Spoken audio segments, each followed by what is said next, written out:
సర్వం. యేసునామమే శరణమురా ఓ సోదరా, యేసునామమే ధ్యానమురా ఓ సోదరి. మనిషిని మార్చలేని మతాలు ఎన్ని ఉన్నా ఏమి ఫలితమురా, మనిషిని మార్చలేని మతాలు ఎన్ని ఉన్నా ఏమి ఫలితమురా. మతములతో మతి తప్పిన నీకు యేసే శరణమురా, ఆ యేసే శరణమురా. మతములతో మతి తప్పిన నీకు యేసే శరణమురా, ఆ యేసే శరణమురా. యేసే మార్గం మార్గం, యేసే సత్యం సత్యం, యేసే జీవం జీవం, యేసే సర్వం. యేసే మార్గం మార్గం, యేసే సత్యం సత్యం, యేసే జీవం జీవం, యేసే సర్వం. యేసునామమే శరణమురా ఓ సోదరా, యేసునామమే ధ్యానమురా ఓ సోదరా. మనిషిగా పుట్టిన నీకు మనశ్శాంతి లేకున్నా ఏమి ఫలితమురా, మనిషిగా పుట్టిన నీకు మనశ్శాంతి లేకున్నా ఏమి ఫలితమురా. మతములతో మతి తప్పిన నీకు యేసే శరణమురా, ఆ యేసే శరణమురా. మతములతో మతి తప్పిన నీకు యేసే శరణమురా, ఆ యేసే శరణమురా. యేసే మార్గం మార్గం, యేసే సత్యం సత్యం, యేసే జీవం జీవం, యేసే సర్వం. యేసే మార్గం మార్గం, యేసే సత్యం సత్యం, యేసే జీవం జీవం, యేసే సర్వం. యేసునామమే శరణమురా ఓ సోదరా, యేసునామమే ధ్యానమురా ఓ సోదరి. యేసునామమే శరణమురా ఓ సోదరా, యేసునామమే ధ్యానమురా ఓ సోదరి. యేసే మార్గం మార్గం, యేసే సత్యం సత్యం, యేసే జీవం జీవం, యేసే సర్వం. యేసే మార్గం మార్గం. రక్షకుడైన యేసుక్రీస్తు నామములో మీ అందరికీ శుభాలు తెలియజేస్తూ ఉన్నాం. చీకటిలో ఉన్న వారికి వెలుగును, మరణ పడక మీద ఉన్న వారికి జీవమును, వ్యాధి బాధలతో బాధపడుతున్న వారికి స్వస్థత విడుదలనిచ్చేటువంటి వార్త నా ప్రియమైనటువంటి సహోదరి సహోదరులందరికీ కూడా నా విన్నపం, ఒక్క 5 నిమిషాలు రక్షకుడైనటువంటి యేసుక్రీస్తు యొక్క శుభవార్తను సువార్తను వినాలని మనవి చేస్తూ ఉన్నాను. నీ వ్యాధి బాధల నుంచి రక్షించేటువంటి సువార్త, చీకటిలో ఉన్న వారికి వెలుగునిచ్చే వార్త, మరణ పడక మీద ఉన్న వారికి జీవాన్నిచ్చే వార్త నేను ప్రకటిస్తున్నటువంటి ప్రభు అయిన యేసుక్రీస్తు వారి యొక్క సువార్త. యేసు అనగా రక్షకుడు, క్రీస్తు అనగా అభిషిక్తుడు.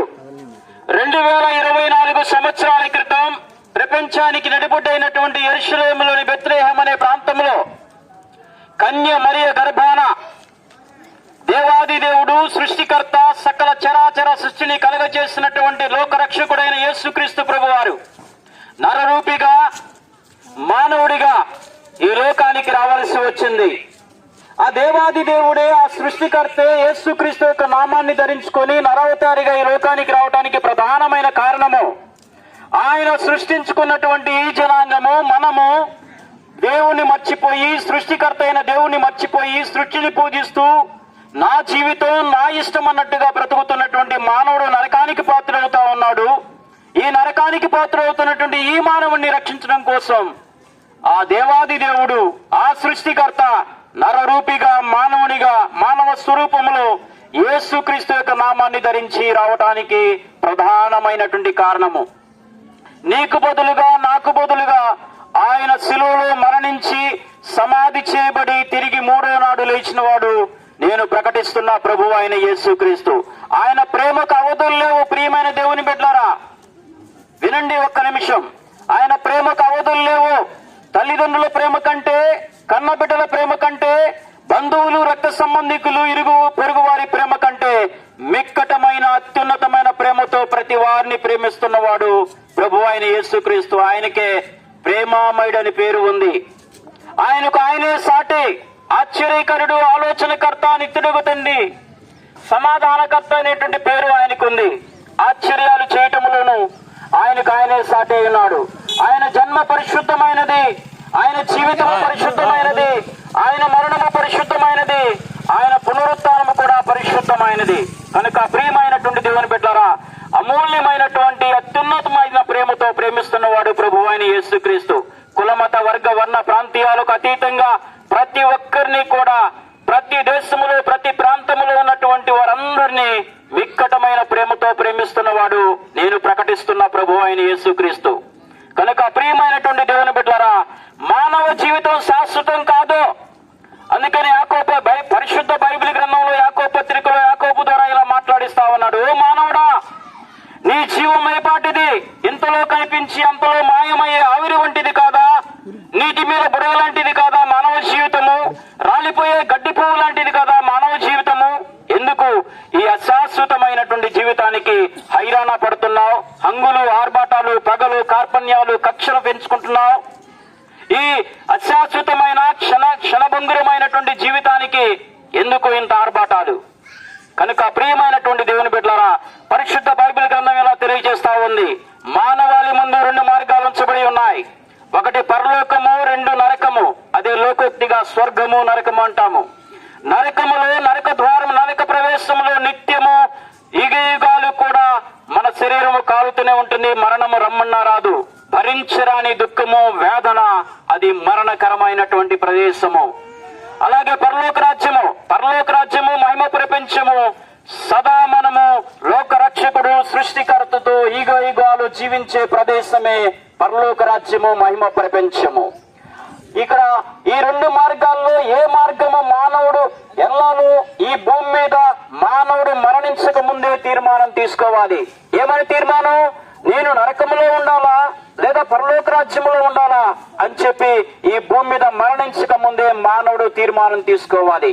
కనుక ప్రియమైనటువంటి దేవుని బిడ్డలారా, యేసుక్రీస్తు బైబిల్ గ్రంథంలో ఈ విధంగా సెలవిస్తా ఉన్నాడు. యోహాను సువార్త 14:6 నేనే మార్గమును, సత్యమును, జీవమునై ఉన్నాను.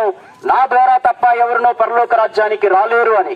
నరకాన్ని తప్పించుకొని యుగ యుగాలు నిత్య అగ్నిగుండములో పడట కంటే, ఆ నరకములో వేదన, దుఃఖము భరించరానటువంటి అనుభవించడం కంటే పరలోక రాజ్యములో ప్రవేశించడమే మేలు. ప్రియమైనటువంటి దేవుని బిడ్డలారా, అక్కడ నిత్యము ఆ దేవాది దేవునితో, సృష్టికర్తతో సదా సహవాసం చేసేటువంటి అనుభవము, ఆ ప్రేమకు అవధులు లేవు. బిడ్డలారా, నరకాన్ని తప్పించుకొని పరలోక రాజ్యానికి వెళ్ళాలంటే యేసు ఒక్కడే మార్గమై ఉన్నాడు. సత్యాన్వేషణ చేయండి, జ్ఞానాన్వేషణ చేయండి. వీళ్ళెవరో అడ్రస్ లేని వాళ్ళు, అనామకులు, ఏదో చెప్తున్నారులే, ఈ 5 నిమిషాలు ఈ చెవిని విని ఆ చెవిని అనుకుంటున్నావేమో. వినండి ప్రియమైనటువంటి దేవుని బిడ్డలారా, దేవుని యొక్క రాజ్యము, దేవుని యొక్క రాకడ అతి సమీపముగా ఉన్నది. ఎందుకు? కారణం ఏంటంటే ఈ భూమి మీద జరుగుతున్న సంఘటనలే దీనికి నిదర్శనాలు. సమయం లేదు మిత్రమా. కనుక ఆ యేసుక్రీస్తు ప్రభువారు ఈ విధంగా మానవాళికి సందేశం ఇస్తా ఉన్నాడు. ఏమిటా సందేశము? నీ సృష్టికర్త అయినటువంటి దేవుని బాల్య దినములు ఏంది స్మరణకు తెచ్చుకో, గుర్తుకు తెచ్చుకో. అలాగే నిన్ను వల్ల నీ పొరుగు వాడిని ప్రేమించము, పాపాన్ని విసర్జించి, పాప జీవితాన్ని విసర్జించి పరిశుద్ధంగా బ్రతుకు అని చెప్పి సర్వ మానవాళికి శాశ్వతమైనటువంటి అత్యున్నతమైన సందేశం ఇస్తా ఉన్నాడు. ఇంతే కదా దేవుడు మనందరినీ కోరుకుంటుంది. పరిశుద్ధంగా జీవించమన్నాడు, పాపాన్ని విసర్జించమన్నాడు, నిన్ను వల్ల నీ పొరుగు వారిని ప్రేమించమన్నాడు, ఉన్నదానిలో సహాయం చేయమన్నాడు ఆపదలో ఉన్న వారికి. అలాగే నీ బాల్య దినములు ఏంది నీ సృష్టికర్తను జ్ఞాపక తెచ్చుకో. నీ దేవుడు ఎవరు? నిన్ను సృష్టించిన వాడు ఎవరు? ఈ భూమి మీదకి జీవిగా ఈ లోకానికి రావటానికి ప్రధానమైనటువంటి ఉద్దేశం ఏమిటో తెలుసుకోవాల్సినటువంటి బాధ్యత ప్రతి ఒక్కరి మీద ఉన్నది, ప్రతి ఒక్కరికి ఉన్నది. కనుక ప్రియమైనటువంటి దేవుని బిడ్డలారా, మానవ జీవితం శాశ్వతం కాదు. ఏ క్షణం ఏం జరుగుతుందో చెప్పలేము. కనుక నీవు నరకాన్ని తప్పించుకొని పరలోక రాజ్యానికి వెళ్ళాలి అంటే నేను ప్రకటిస్తున్న ప్రభు అయిన యేసుక్రీస్తు మార్గమై ఉన్నాడు. కనుక నీ పాపరోత జీవితాన్ని వదిలిపెట్టి పరిశుద్ధంగా బ్రతుకు. సత్యాన్వేషణ చేయి. నిన్ను నరకాన్ని తప్పించి పరలోక రాజ్యానికి తీసుకెళ్లేది ఎవరో జ్ఞానాన్వేషణ చేయి. ఆ జ్ఞానము నీకు దేవుడిస్తాడు. ఆ సత్య దేవుడు ఎవరో నువ్వు తెలుసుకునేటువంటి ఆ మంచి ఆలోచనలు నీకు ఇస్తాడు దేవుడు. ప్రభువా, అయ్యా, దేవా, తెలియని దేవా, నన్ను రక్షించయ్యా, నరకాన్ని తప్పించేటువంటి దేవుడు ఎవరో నువ్వు నాతో మాట్లాడయ్యా అని చెప్పి నువ్వు జ్ఞానాన్వేషణ చేయి. ఈ రోజు నీతో మాట్లాడతాడు. ఒకవేళ నేను ప్రకటిస్తున్న ప్రభు అయిన యేసుక్రీస్తు నీతో మాట్లాడితే ఆ రక్షణ సువార్తను ఇతరులకు కూడా తెలియచేయడానికి సిద్ధపాటుగా నిన్ను తయారు చేస్తాడు. నువ్వు ఇప్పుడు ఏ స్థితిలో ఉన్నావో నాకు తెలియదు, కానీ మరణ పడక మీద ఉన్నావేమో, వ్యాధి బాధలతో బాధపడుతున్నావేమో, చెప్పుకోలేని సమస్యలతో ఇబ్బంది పడుతున్నావేమో, అప్పుల బాధలో ఉన్నావేమో, సంతానాలు ఏమీ లేక బాధపడుతూ ఉన్నావేమో, ఇంకా రహస్యమైనటువంటి ఇబ్బందులతో పాపములతో బాధపడుతున్నావేమో, ఇప్పుడు నేను ప్రకటిస్తున్న ప్రభు అయిన యేసు నీ జీవితాన్ని బాగుపరచుటకు సమర్థుడు. ఆయన నిన్ను మరణ పడక మీద నుంచి లేవనెత్తడానికి సమర్థుడు. ఆయన నీ వ్యాధులను నయం చేయడానికి, స్వస్థపరచడానికి సమర్థుడు. ఆయన కుల మత వర్గ వర్ణ ప్రాంతీయాలకు అతీతంగా మనందరినీ ప్రేమిస్తున్నాం. కలకాలము లోకములో ఉండే స్థిరుడెవడు, చిన్న పెద్ద తేడా లేదు మరణానికి, చిన్న పెద్ద తేడా లేదు మరణానికి. కుల మతాలు అడ్డం కాదు శ్మశానానికి, కుల మతాలు అడ్డం కాదు శ్మశానానికి. ఈ జీవితం విలువైనది, నరులారా రండని సెలవైనది, దేవుని సెలవైనది. నీవే నీవే నా ప్రాణ ప్రియుడవు, నీవు లేని క్షణమే అంధకారము. ప్రభువా, నీవు లేని క్షణమే అంధకారము. ఆరణ్య మార్గములో అలసిపోయి నేను దిక్కుదోచక భయముంది తిని, ఆరణ్య మార్గములో అలసిపోయి నేను దిక్కుదోచక భయముంది తిని. నా ఎదుటే నిలిచి నన్నాకర్షించి ప్రియునిగా మాట్లాడితివే. ప్రభువా, ప్రియునిగా మాట్లాడితివే. నీవే నీవే నా ప్రాణ ప్రియుడవు, నీవు లేని క్షణమే అంధకారము. ప్రభువా, నీవు లేని క్షణమే అంధకారము. గాలివాన చేత కొట్టబడిన స్థితిలో ఆదరణే లేక రోధించి తిని, గాలివాన చేత కొట్టబడిన స్థితిలో ఆదరణే లేక రోధించి తిని. నా ఎదుటే నిలిచి నా మీద జాలి చూపి నా కృప ఇడువదంటివే. ప్రభువా, నా కృప ఇడువదంటివే. నీవే నీవే నా ప్రాణ ప్రియుడవు, నీవు లేని క్షణమే అంధకారము.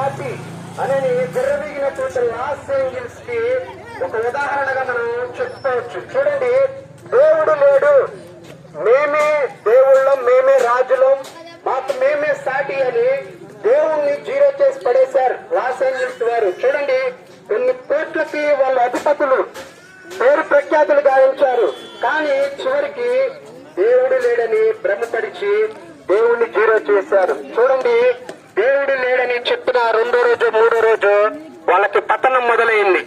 చూడండి, దేవుడు లేడు అన్న కారణాన్ని బట్టి వాళ్ళు ఎంతగానో కొన్ని వేల కోట్లు నష్టపోయారు. సుమారుగా 135 కోట్లు నష్టం వాటింది. కారణం ఏంటంటే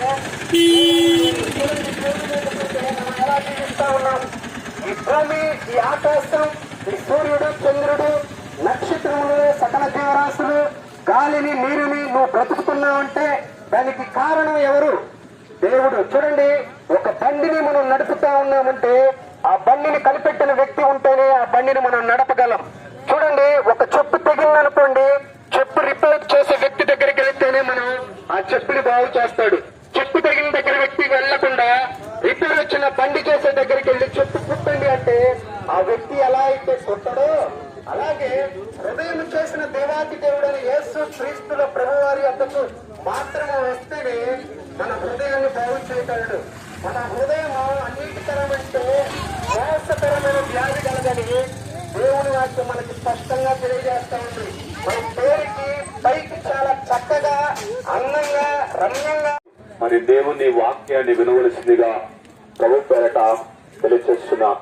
చూడండి, ఒక అబ్బాయి తన తల్లిగారు ఇద్దరు కలిసి వారికి మామిడి తోట ఉంటే ఆ మామిడి తోట చూడటానికి వెళ్లారు. మామిడి తోటని చూడటానికి వెళ్ళినప్పుడు ఆ తల్లి చెప్పిందంటే, నానా మామిడి తోటలో మంచి మంచి పళ్ళు నువ్వు చూసుకొని నీకు నచ్చిన చెట్టు మరి చూసుకుంటూ మామిడి పండ్లన్నీ ఎదగటం ప్రారంభించాడు. ఈ లోపల వాళ్ళమ్మ ఆ పిల్లగాడికి తెలియకుండా ఒక దగ్గర నక్కి కూర్చుంది. తనకు కనబడకుండా మాటున కూర్చుంది. ఆ పిల్లగాడు ఏం చేస్తున్నాడంటే ఎతికి ఎతికి ఎతికి పళ్ళన్నీ చూసినాక చాలా సమయం అయింది, మా అమ్మ దగ్గరకు వెళ్ళాలి అనుకొని ఆ పిల్లగాడు తన తల్లిని ఎత్తుకుంటూ వస్తున్నాడు. ఇంతలోకి వాళ్ళమ్మ కానరాపేటాలకి ఏడవటం ప్రారంభించాడు. అమ్మా అమ్మా అమ్మా అమ్మా అమ్మా అమ్మని కేకలు వేయటం ప్రారంభించాడు.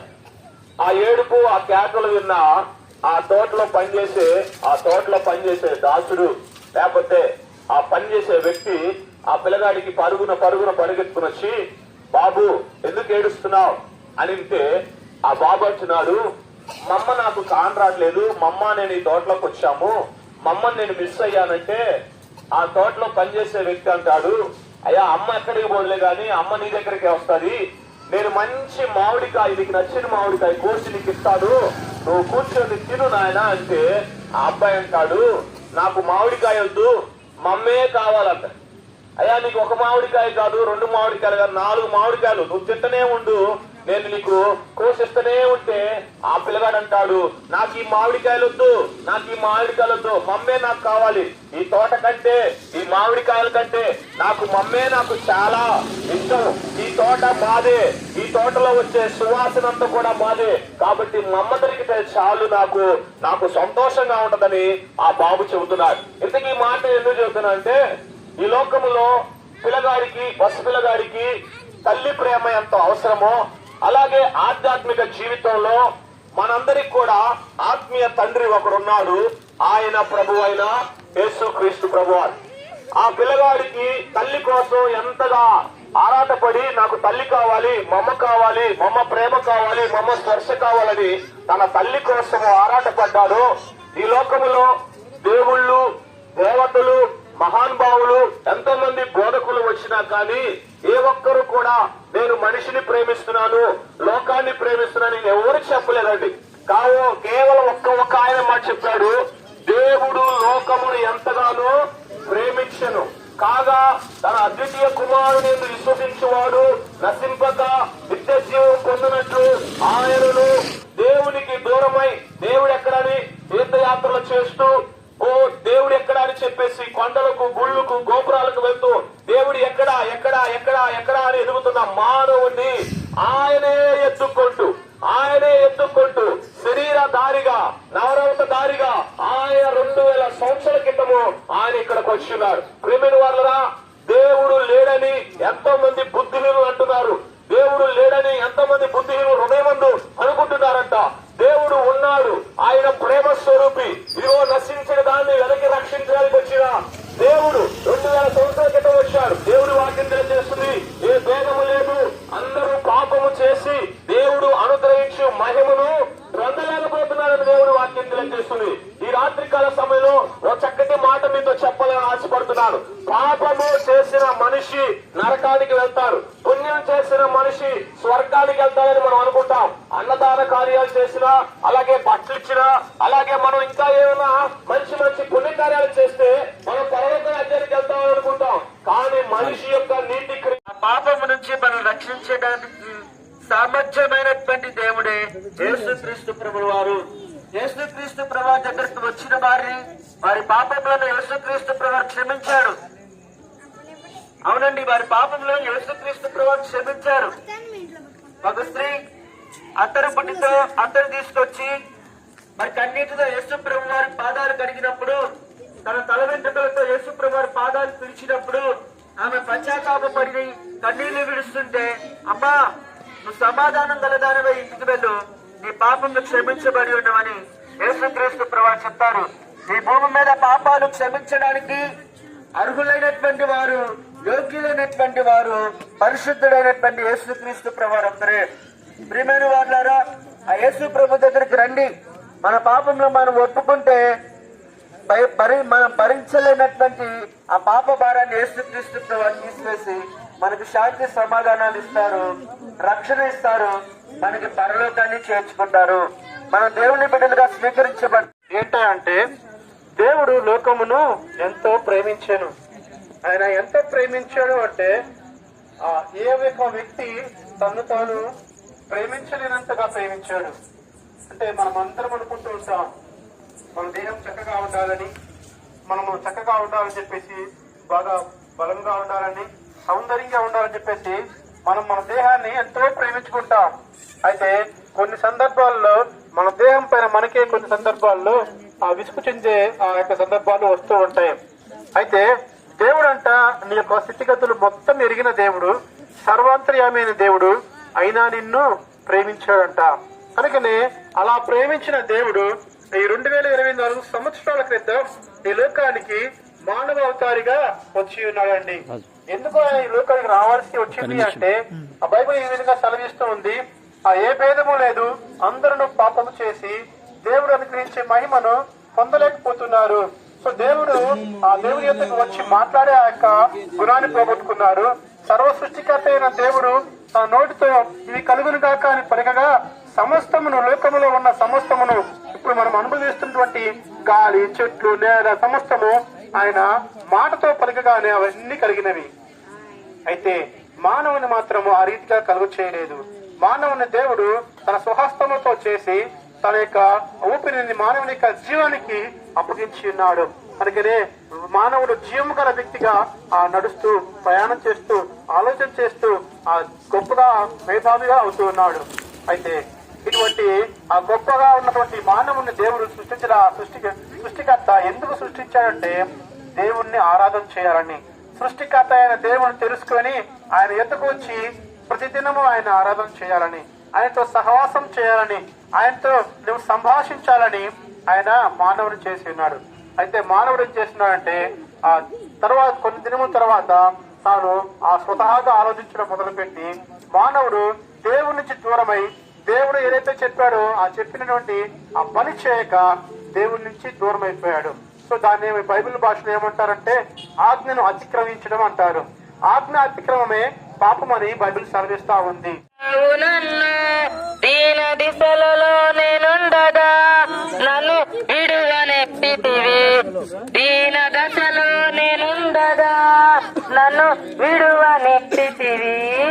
భూమాకాశమును స్తుతించిన దేవానికి స్తోత్రం, నీ ఆశ్చర్యమైన క్రియలు నేనెలా మరచిపోవును.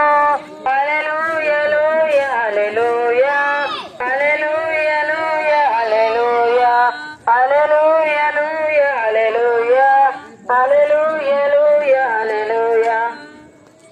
జీవాహారము నిదు వాక్యము పోషించినావు నన్ను, జీవాహారము నిదు వాక్యము పోషించినావు నన్ను. ఆకలితో అల్లాడగా నన్ను తృప్తిపరచితివి, ఆకలితో అల్లాడగా నన్ను తృప్తిపరచితివి. భూమాకాశమును సృజించిన దేవానికి స్తోత్రం, నీ ఆశ్చర్యమైన